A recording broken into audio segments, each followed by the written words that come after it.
오늘 설교의 제목을 보시면 크게 두 부분으로 나눌 수 있습니다.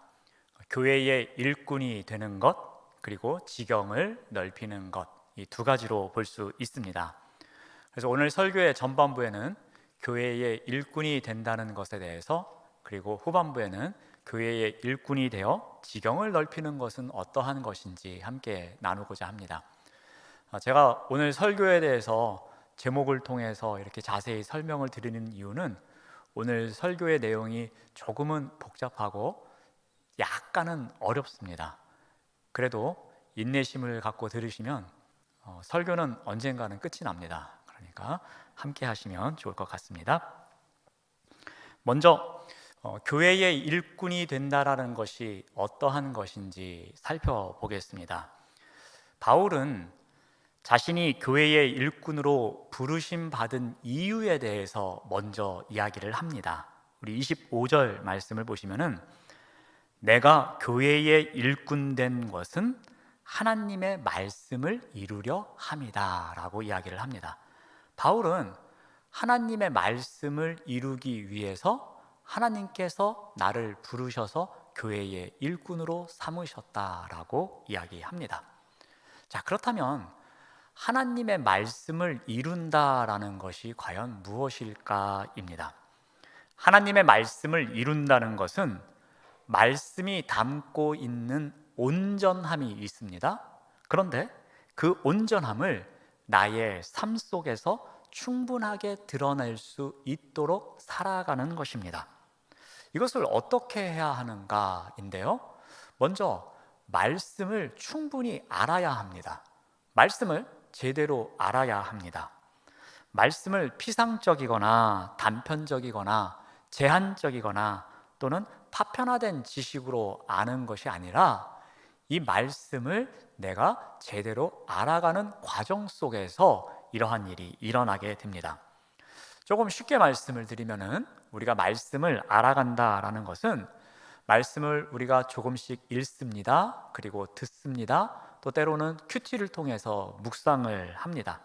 그런 가운데에 어느 날은 나의 심장을 뛰게 할 정도로 말씀이 나를 감격해 하는 날이 있습니다. 이러한 경험이 한 번씩 두 번씩 쌓여가는 과정 속에서 우리가 말씀을 제대로 알아갑니다. 또한 어제 읽은 말씀, 오늘 읽은 말씀 비슷합니다.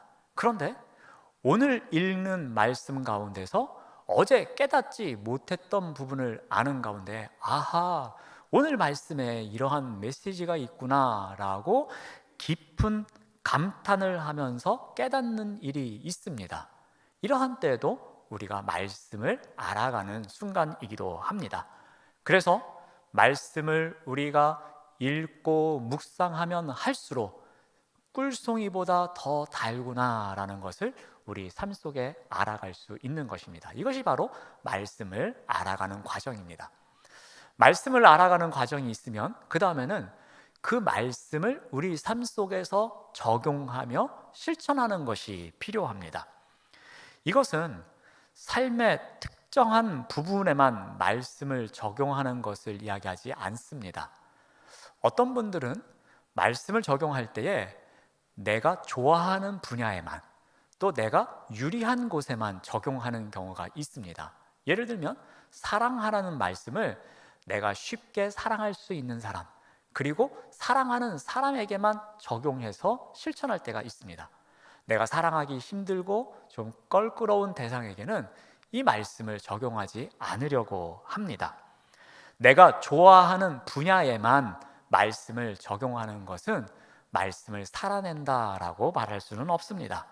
내가 좋아하지 않는 분야일지라도 말씀대로 살아가기 위해서 그 말씀을 적용하고 실천하려고 애쓰는 삶이 필요한 것입니다. 그래서 우리가 교회 안에서만 말씀을 잘 지키는 사람이 아니라 가정에 가서도 똑같이 지키고 내가 누구를 만나든지 그 사람을 만날 때에 똑같이 말씀을 적용하는 것도 필요하다라는 것입니다. 삶의 모든 분야에서 또 다양한 곳에서 똑같이 말씀을 적용하여 실천하는 것이 필요합니다. 자, 그러므로 우리가 하나님의 말씀을 이룬다라는 것은 말씀이 담고 있는 온전함을 삶 속에서 드러내기 위해서 말씀을 알아가는 과정, 그리고 알아가는 말씀을 내 삶 속에서 실천해가는 과정, 이 모든 것을 담고 있다라고 보시면 될 것 같습니다. 자, 그렇다면 과연 이 말씀의 핵심이 무엇이냐라는 거죠. 우리가 알아가고 실천해야 될 그 말씀의 중심에 있는 것이 무엇이냐는 겁니다. 바울은 이것을 비밀이라는 단어로 표현을 합니다. 우리 26절 말씀을 봅니다. 이 비밀은 만세와 만대로부터 감추어졌던 것인데 이제는 그의 성도들에게 나타났다라고 합니다. 지난 시대들이 있었습니다. 세대들을 계속해서 지내왔습니다. 그런데 그들에게는 감추어졌던 비밀이 있었습니다. 근데 그 비밀이 이제 성도들에게 나타났다라고 합니다.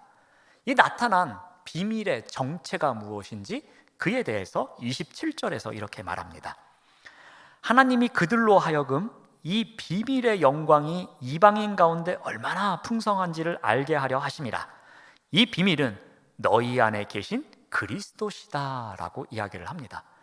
그러니까 하나님의 말씀에 담겨져 있는 그 중심의 내용이 있는데 그 중심에 자리하고 있는 비밀은 바로 예수 그리스도라고 이야기를 합니다. 자, 그러면 한번 정리해 보겠습니다. 교회의 일꾼이 된다는 것, 이것은 하나님의 말씀을 이루기 위해서 부르심을 받는 것입니다. 하나님의 말씀이 무엇입니까? 예수 그리스도입니다. 그러니까 예수 그리스도를 알아가고 또 예수 그리스도께서 가르쳐 주신 그 말씀대로 살아가려고 애쓰는 과정, 그 과정에서 그 말씀이 담고 있는 온전한 것을 우리 삶 속에서 드러내고자 애쓰는 삶, 그 삶이 바로 교회의 일꾼이 살아가야 하는 삶입니다. 이것을 한 문장으로 바꾸면 이렇게 표현할 수 있을 것 같습니다. 삶 속에서 예수 그리스도를 충분히 드러내는 삶을 살아가는 것이라고 말씀드릴 수 있겠습니다. 자, 이와 같이 교회의 일꾼으로 우리를 불러주셨습니다. 그런데 교회의 일꾼으로 우리를 불러주셔서 그대로 방치해 두는 것이 아니라 교회의 일꾼으로 신실하게 살아갈 수 있도록 주님께서 우리를 위해서 하시는 일이 있습니다. 그 일이 무엇인지 골로새서 2장 6절에서 7절 말씀을 봅니다. 그러므로 너희가 그리스도 예수를 주로 받았으니 그 안에서 행하되 그 안에서 뿌리를 박으며 세움을 받아 믿음에 굳게 서서라고 합니다. 신실한 교회의 일꾼으로 세워지기 위해서 주님께서는 우리를 좀 더 주님과 가까운 관계를 맺을 수 있도록, 좀 더 깊은 관계에서 살아갈 수 있도록 우리를 초청해 주십니다. 그 초청하시는 자리로 이끌어가기 위해서 어떻게 하시는지를 바울은 세 개의 단어를 통해서 표현하고 있습니다. 근데 이 세 개의 단어를 표현할 때 이제 문법적으로 이 분사라는 단어를 사용하게 됩니다. 이 분사의 특성을 살려서 제가 직역을 해보면 이러합니다. 뿌리가 내려졌고 세워지고 있고 굳건하게 되고입니다. 이 세 개의 분사를 나타낼 때에 수동태를 사용합니다. 근데 이 수동태를 성경에서는 신적 수동태라는 것이 있습니다. 이것은 각 분사가 서술하는 내용이 사람의 노력으로 획득되는 것이 아닐 때 표현하는 방식입니다. 즉, 이것은 사람이 노력해서 이루는 것이 아니라 하나님의 은혜로, 하나님에 의해서 이루어지는 것을 나타낼 때에 사용하는 방식입니다. 그러니까 뿌리가 내리는 것이 아니라 뿌리가 내려집니다.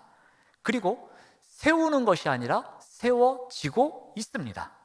그리고 굳건하게 하는 것이 아니라 굳건하게 되고 있는 것입니다. 하나님의 은혜에 의해서 수동적으로 이루어지는 것을 분사를 통해서 나타내고 있는 것입니다. 먼저 뿌리가 내려집니다. 뿌리가 깊이 내려져서 주님과 관계가 더 가까워지면 가까워질수록 우리가 더 강해진다라는 겁니다. 더 안정적으로 된다라는 것입니다. 그러면 거센 세파에도 쉽게 흔들리지 않는다라는 것입니다. 아무리 큰 인생의 풍랑이 몰려올지라도 쉽게 무너지지 않습니다. 눈앞의 상황이 아무리 암담할지라도 무한한 근원으로부터 오는 힘이 있기에, 그 힘을 믿기에 우리는 살아갈 수 있다라는 것입니다.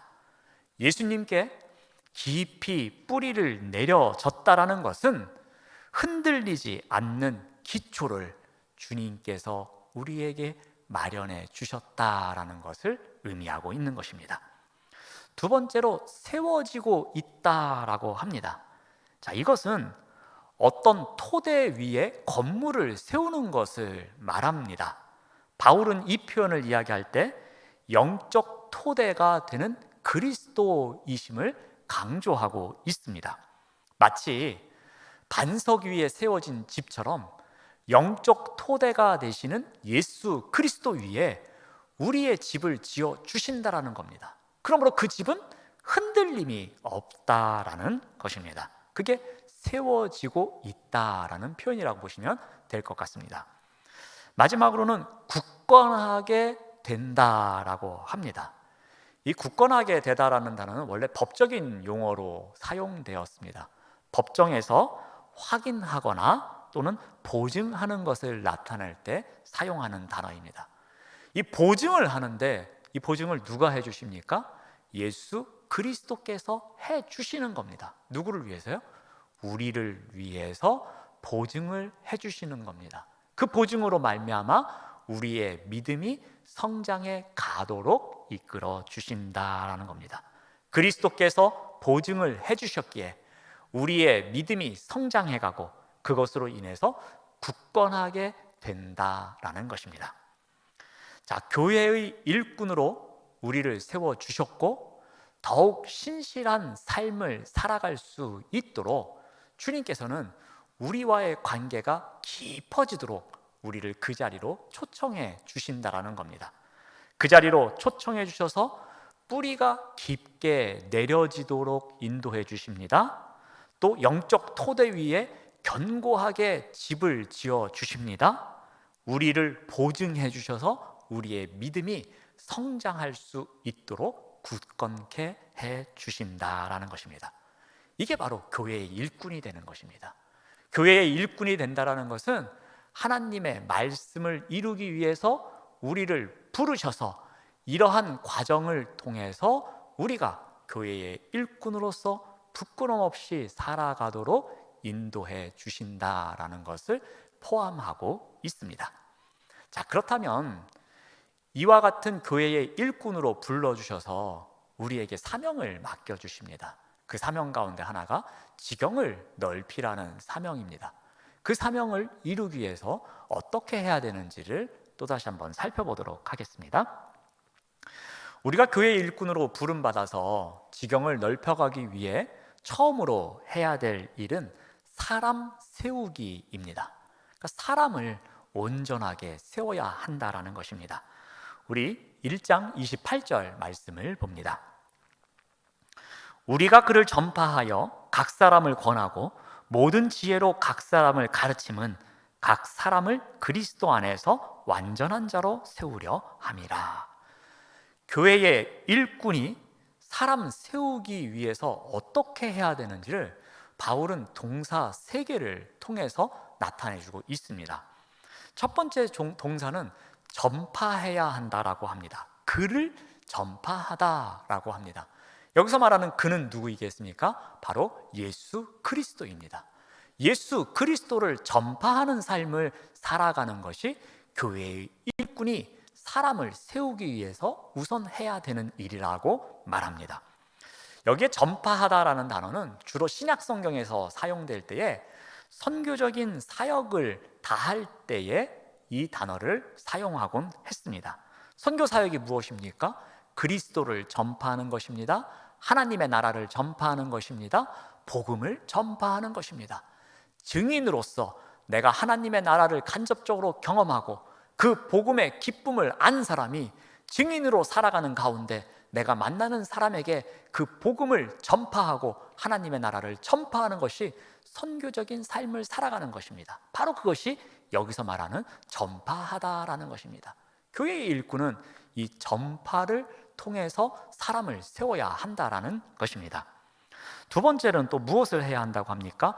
권하다라는 단어가 나옵니다. 이 권하다는 누군가가 허물이나 악에 의해서 원래 있어야 할 자리에 있지 않고 잘못된 자리에 가 있는 것입니다.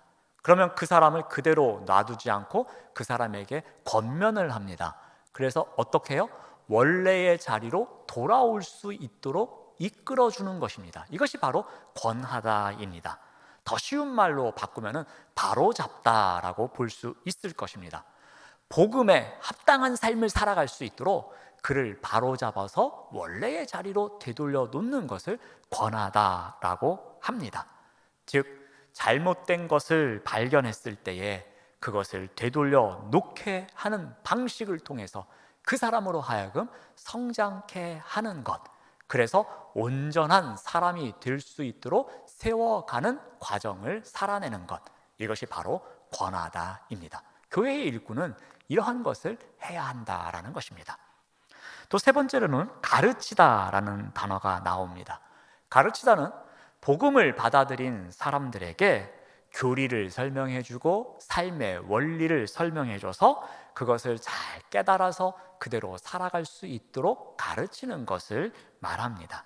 하나님의 말씀을 통해서 깨달은 것을 가지고 사랑하는 지체들끼리 서로 가르치며 나누며 섬기며 살아가는 것을 말합니다.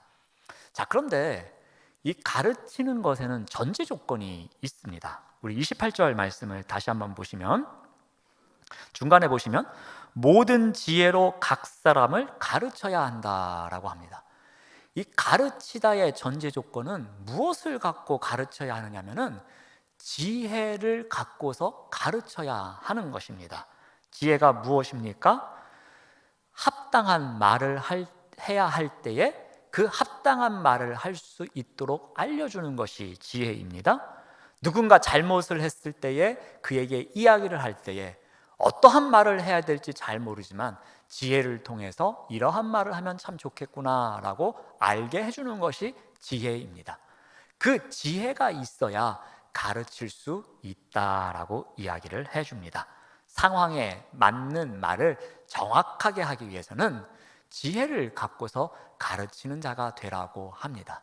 교회의 일꾼은 사람을 온전히 세우기 위해서는 지혜를 갖고 가르치는 자리에 있어야 한다라고 알려줍니다. 자, 이와 같이 예수님을 전파하고 또 예수님을 따르도록 권하고 또 예수님을 가르치는 이러한 일을 하는 궁극적인 목적이 무엇이라고 합니까? 그 목적은 그리스도 안에서 완전한 자로 세우기 위함이다라고 합니다. 누군가를 그리스도 안에서 완전히 세우기 위해서 그에게 예수 그리스도를 전파하기도 하고 예수 그리스도의 말씀을 전하면서 그에게 권하기도 하고 예수 그리스도의 말씀을 가르치기도 해야 한다라는 것입니다. 교회의 일꾼이 해야 할 핵심적인 사역이 있습니다. 그것은 교회 안에 여러 사역이 있는데 그 사역이 아무리 다양할지라도 그 사역 안에서 갖고 있어야 할 궁극적인 목적이 있음을 알아야 합니다. 그 목적이 무엇입니까? 어떠한 사역이든지 그 마지막에 가면은 이것은 그 사역을 통해서 사람을 세우겠다라는 목적이 있어야 하는 것입니다. 그것을 교회의 일꾼은 알아야 하는 것입니다. 그것을 알고서 내가 하고 있는 봉사, 헌신, 섬김, 사역 이것을 통해서 누군가를 세우겠다라는 비전을 갖고 나아가야 하는 것입니다. 바로 이것이 사람에 대한 지경을 넓히는 것입니다. 그래서 그 일을 통해서 누군가는 변화가 되고 그 변화를 통해서 그가 소속되어 있는 공동체의 사람에게 또 영향을 줄 수 있도록, 그래서 그 사람이 온전한 하나님의 백성이 될 수 있도록 온전한 사람이 될 수 있도록 세워가는 일을 감당할 수 있다라는 것입니다. 그러므로 교회의 일꾼이 해야 할 첫 번째의 일은 사람을 세우는 일, 이 일을 통해서 지경을 넓혀 가야 하는 것입니다. 자, 두 번째로 교회의 일꾼이 해야 할 일이 있습니다. 그것은 힘을 다해서 섬겨야 하는 것입니다. 우리 29절 말씀을 봅니다. 이를 위하여 나도 내 속에서 능력으로 역사하시는 이의 역사를 따라 힘을 다하여 수고하노라 라고 합니다. 29절에 이를 위하여라고 시작합니다. 여기서 말하는 이를 위하여가 무엇이겠습니까? 바로 28절에 나오는 내용입니다. 28절의 끝부분에 각 사람을 그리스도 안에서 온전한 사람으로 세우는 일이라고 했습니다. 바로 이 일을 위하여 힘을 다하여 수고해야 한다라는 것입니다. 힘을 다하여 수고한다라는 것은 기진맥진해질 정도로 에너지가 소진할 때까지 최선을 다해서 섬기는 것을 말합니다. 여러분, 사람이 성장하기 위해서 필요한 것이 많이 있습니다. 그 중에서 가장 중요한 것이 무엇이냐면은 그 한 사람이 성장할 수 있도록 힘을 다해서 섬기는 손길입니다. 예를 들어서 1:1 양육이라는 프로그램이 있다라고 생각해 보십시오. 1:1 양육을 위해서 한 명의 리더가 있고 양육받는 사람이 있습니다. 그러면 최소한 6개월에서 1년 동안은 이 두 사람이 그 말씀을 배우기 위해서, 양육을 받기 위해서 끊임없이 노력을 하는 과정이 있습니다. 이때에 리더는 어떻게 합니까? 이 한 사람을 성장시키기 위해서 많은 시간을 들입니다. 그리고 많은 정성을 쏟아 붓습니다. 때로는 기도로 중보하면서 눈물을 흘릴 때도 있습니다. 때로는 많은 물질이 들어갈 때도 있습니다. 온 마음과 정성을 다해서 그 한 사람을 성장시키고자 합니다. 그런 가운데에 이 한 사람이 성장해가는 결과를 맛보게 됩니다. 어떻게 이 한 사람이 성장할 수 있었겠습니까? 이 한 사람의 성장을 위해서 온 힘을 다하는 수고가 있었기 때문에 가능한 것입니다. 공동체도 마찬가지입니다. 공동체가 성장해가고 부흥하기 위해서는 다른 사람을 위해서 수고하는 섬김이 있어야 합니다. 힘을 다하는 섬김이 있는 사람들이 많으면 많을수록 그 공동체는 부흥할 수밖에 없습니다. 누군가가 힘을 다하여 수고하는 일이 없다면 그 공동체는 부흥할 수가 없습니다. 성장할 수가 없습니다. 교회 공동체는 내가 힘을 다해서 수고를 하면 그 수고의 결과를 누군가는 먹고 성장하는 일이 있어야 하는 것입니다. 이러한 구조가 여러 곳에서 많이 이루어질수록 그 공동체는 성장하고 건강한 곳이 되는 것입니다. 그런데 반면에 여러 사람이 힘을 다하는 수고가 있습니다. 그런데 그 사람보다도 더 많은 사람들이 수고의 결과만 먹으려고 기다리고 있습니다. 그러면 그 공동체는 건강할 수가 없습니다. 그 공동체는 부흥할 수가 없는 것입니다. 개인이나 공동체가 성장하기 위해서는 힘을 다하여 수고하는 손길이 분명히 있어야 한다라는 것입니다. 자, 그렇다면 이렇게 힘을 다하여 수고하는 사람들은 어떠한 혜택이 있느냐는 것입니다. 이 사람들은 무엇을 얻을 수 있느냐는 겁니다. 기진맥진해질 정도로 정말 최선을 다해서 섬기기만 했는데 나에게 돌아오는 것이 무엇이 있느냐라는 것입니다. 바울은 이에 대해서 이렇게 답변을 합니다. 우리 29절 말씀을 다시 봅니다. 이를 위하여 나도 내 속에서 능력으로 역사하시는 이의 역사를 따라 힘을 다하여 수고하노라 라는 겁니다. 바울이 이야기합니다. 내가 한 사람이라도 더 온전한 사람으로 세우기 위해서 힘을 다하여 수고했노라 라는 거예요. 힘을 다하여 수고하면서 늘 기진맥진해질 정도로 너무나도 힘들었다는 거예요. 그런데 내가 받은 혜택이 더 많다라는 겁니다. 그 혜택이 무엇이라고 합니까? 내 속에서 능력으로 역사하시는 그 하나님의 역사를 내가 수없이 경험하며 살았다라는 것입니다. 여러분도 이러한 경험을 해보신 적이 있을 겁니다. 누군가를 위해서 섬기고 공동체를 위해서 섬길 때에 힘에 부치는 경우가 있습니다. 어느 정도 시간이 지나면 지날수록 내가 정말 이 일을 감당할 수 없구나. 나는 지혜가 부족한데, 나는 체력적으로 참 부족한데, 나는 이런 면에서 참 나약한데 내가 어떻게 이 사람을 섬길 수 있을까? 내가 어떻게 이 자리에서 봉사할 수 있을까라는 생각을 합니다. 그럴 때 우리는 어떻게 합니까? 무릎을 꿇고 하나님 앞에 기도하며 나아갑니다. 하나님, 제가 지혜가 부족합니다. 제가 정말 나약합니다. 제가 이것을 온전히 섬길 수 없습니다. 제 힘으로는 감당할 수 없습니다. 그러니 제 안에서 역사하시는 하나님의 능력으로 함께하여 주시옵소서. 내 안에서 함께하시는 하나님으로 말미암아, 그 능력으로 말미암아, 그 역사하심으로 말미암아 제가 이 일을 감당할 수 있도록 인도하여 주시옵소서라고 기도하며 그 일을 감당할 때에 그 하나님께서 나에게 능력을 부어주셔서 이 일을 감당하고 그보다 더 훌륭한 일을 감당할 수 있었던 것을 경험하신 분들이 있을 것입니다. 바로 이것이 바울이 이야기하는 최고의 특혜입니다. 힘을 다하여서 수고해가지고 남들이 보기에는 지쳐 보이고 남들이 보기에는 안쓰러워 보이긴 하지만 그의 심령 안에는 하나님의 역사를 경험했다라는 놀라운 특혜를 받게 된 것입니다. 그러므로 교회의 일꾼은 힘을 다하는 수고를 하는 사람입니다. 힘을 다하는 수고를 통해서 그 가운데서 하나님께서 역사하시는 능력을 맛보는 것을 통해서 그와 공동체와 다른 사람의 지경을 넓혀가는 일을 하는 사람, 바로 그 사람이 교회의 일꾼입니다. 세 번째로 교회의 일꾼이 해야 할 일은 고난의 기쁨을 맛보는 것입니다. 우리 골로새서 1장 24절 말씀을 봅니다. 나는 이제 너희를 위하여 받는 괴로움을 기뻐하고 그리스도의 남은 고난을 그의 몸된 교회를 위하여 내 육체에 채우노라. 바울은 교회의 일꾼이 교회를 섬기고 말씀을 따라서 신실하게 살아감에도 불구하고 시련이 있음을 이야기합니다. 물론 시련만 있는 것이 아닙니다. 말로 형용할 수 없을 정도로 기쁨을 누릴 때도 있습니다.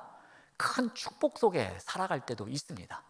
하나님의 교회를 통해서 위로를 얻을 때도 있습니다. 많은 유익을 얻을 때도 있습니다.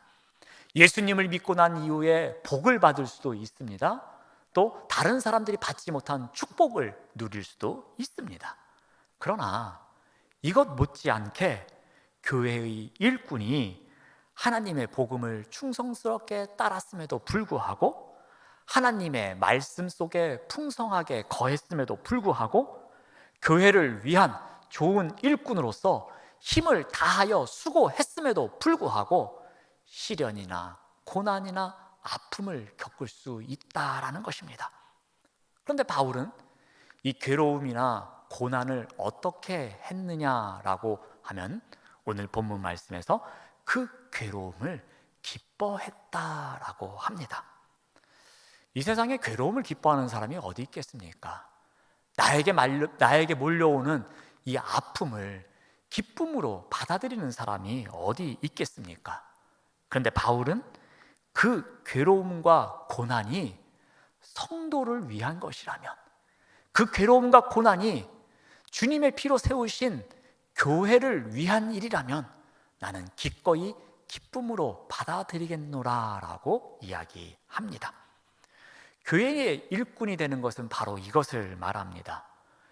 교회의 일꾼은 수고와 땀과 눈물이 수반되는 자리라는 것입니다. 아픔도 있는 자리입니다. 때로는 우리를 넘어뜨리기도 합니다. 우리의 심령을 상하게 만드는 일도 생깁니다. 우리를 실족해 하는 일도 있습니다. 그러나 그러한 일을 감당하는 중에 수고스럽고 눈물도 나지만 그 괴로움이 그리스도를 위한 일이고 성도를 위한 일이라면 그것을 기쁨으로 감당할 수 있습니다 라고 고백할 수 있는 사람이 바로 교회의 일꾼이다라는 것입니다. 사도행전에 나오는 사도들도 이와 같은 경험을 했었습니다. 우리 사도행전 5장 41절 말씀을 봅니다. 사도들은 그 이름을 위하여 능욕받는 일에 합당한 자로 여기심을 기뻐하면서 공회 앞을 떠나니라.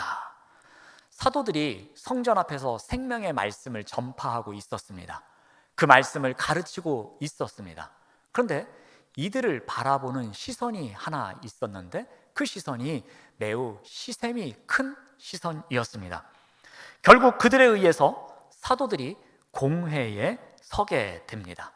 산헤드린 공회는 사도들을 채찍질합니다. 그들에게 온갖 모욕을 줍니다. 그들을 핍박합니다. 그리고 마지막에 이렇게 선포합니다. 너희들은 앞으로 예수의 이름으로 전하지 말라라고 이야기를 합니다. 그리고 그들이 풀려납니다. 그런데 풀려나는 사도들의 모습이 어떠했다라고 합니까? 기뻐하면서 공회를 나왔다라고 합니다. 이들이 왜 기뻐했습니까? 사도행전 5장 41절 말씀을 다시 보시면 그 이름을 위하여, 즉 예수 그리스도를 위하여 받은 핍박이다라는 겁니다. 이 능욕은 예수 그리스도를 위하여 받은 것이고 그 자리에 합당하게 우리가 부르심을 받았기 때문에 우리는 기뻐할 수 있습니다 라고 고백한 내용입니다. 교회의 일꾼은 바로 이와 같은 것입니다. 고난을 기쁨으로 감당하는 비결을 아는 사람들, 그 사람들이 바로 교회의 일꾼입니다. 그런데 바울은 여기서 한 걸음 더 나아갑니다. 바울은 그리스도의 남은 고난 이야기를 합니다. 그리스도께서는 우리의 죄를 위해서, 그 대속 사건을 위해서 고난을 받으시면서 단번에 그 문제를 해결하셨습니다. 그런데 남은 고난이 있다라고 합니다. 어찌 보면 상식적으로 이해가 되지 않는 부분입니다. 분명히 그 고난의 사건을 통해서 그리스도가 받을 고난은 단번에 다 끝내시고 대속 사건을 이루셨는데 왜 고난이 남아있는가라는 문제입니다. 이 그리스도의 남은 고난이 무엇이냐면은 우리가 주님의 완전한 대속의 은혜로 말미암아서 죄 용서를 받습니다. 그럼에도 불구하고 우리에게는 죄의 흔적과 습관들이 남아 있습니다. 그래서 그 습관과 그 몸을 갖고 있기에 우리가 살아가고 있는 자리에서 욕심 때문이라든지 다양한 이유로 인해서 우리가 때로는 핍박을 받고 고난을 받고 아픔을 겪는 경우도 있습니다. 성도와 교회가 이러한 일로 인해서 핍박을 받을 때가 있습니다. 그런데 그 괴로움과 고난의 자리에 누군가 함께 한다라는 것입니다. 그리스도께서 남은 고난이 있다라는 것은 이 교회와 성도가 당하는 아픔 속에서 함께 하신다라는 것입니다. 교회가 온전해지기 위해서, 성도가 온전해지기 위해서 그것이 완성되는 그 순간까지 그리스도의 남은 고난이 그 교회의 아픔과 성도의 아픔 속에서 함께 하신다라는 겁니다. 바울은 바로 이 비결을 알았습니다. 이 고난이 있기에 내가 받는 이 고난은 나 혼자 짊어지는 것이 아니라 예수 그리스도의 남은 고난이 나와 함께 하시는 것이구나. 이 고난의 짐을 나 혼자 짊어지는 것이 아니라 그리스도께서 나와 함께 짊어지시기에 이 고난은 고난이 아니구나 라는 믿음이 있었던 것입니다. 그 믿음이 있었기에 바울은 기뻐할 수 있었던 것입니다. 오히려 그 고난의 자리에서 내가 교회의 일꾼으로 부름을 받아서 쓰임을 받고 있음이 참된 기쁨임을 알고 있었던 것입니다. 교회의 일꾼은 바로 이 비결을 알고 있는 자입니다. 우리가 교회의 일로 또 신실하게 살아가는 과정 속에서 받는 아픔과 괴로움과 고난이 있습니다. 그런데 그 고난은 우리 혼자 짊어지고 있는 것이 아니라고 알려줍니다. 그리스도의 남은 고난이 우리와 함께 하시면서 그 고난이 되지 않게 해 주신다라는 겁니다. 그러므로 우리가 그 고난을 기쁨으로 감당할 수 있어야 한다라는 것입니다. 고난을 기쁨으로 이겨내는 그 과정을 통해서 우리는 삶의 지경을 넓혀갈 수 있는 것입니다. 사랑하는 여러분, 우리는 영흥교회의 일꾼으로 부름받은 자들입니다. 우리는 영흥교회의 일꾼이 되었기에 우리에게 맡겨주신 사명이 있음을 믿고 살아가는 자들입니다. 올 한 해에 우리에게 맡겨주신 사명이 무엇입니까? 지경을 넓히는 일입니다. 오늘 말씀을 통해서 우리는 다시 한번 지경을 넓히다의 의미를 살펴보았습니다. 교회의 일꾼으로 부름받은 우리가 지경을 넓히는 삶을 살아가기 위해서 어떻게 해야 합니까? 교회의 일꾼은 누군가를 완전한 자로 세우는 일, 그 일을 통해서 지경을 넓혀가는 것입니다. 교회의 일꾼은 힘을 다하는 수고를 통해서 사람과 공동체의 지경을 넓혀가는 사람입니다.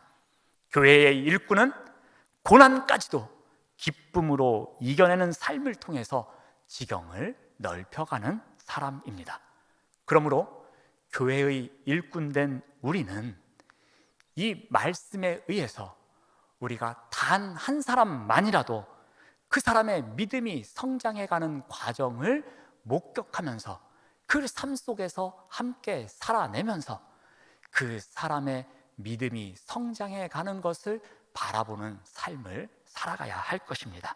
그 한 사람이 그리스도 안에서 온전한 자로 세워지고 있음을 우리가 목격하면서 간증하면서 살아가야 한다는 것입니다. 그 한 사람이 가족이 될 수도 있습니다. 그 한 사람이 친구가 될 수도 있습니다. 그 한 사람이 옆집 사람이 될 수도 있습니다.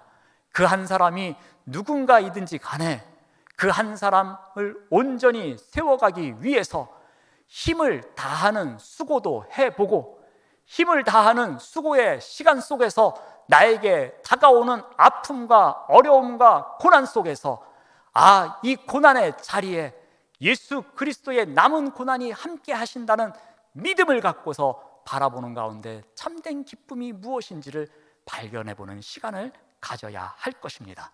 그래서 한 사람의 믿음의 성장이 있다면, 그 성장을 바라볼 수 있다면 이것은 교회의 일꾼에게 주어진 최고의 보람일 것입니다.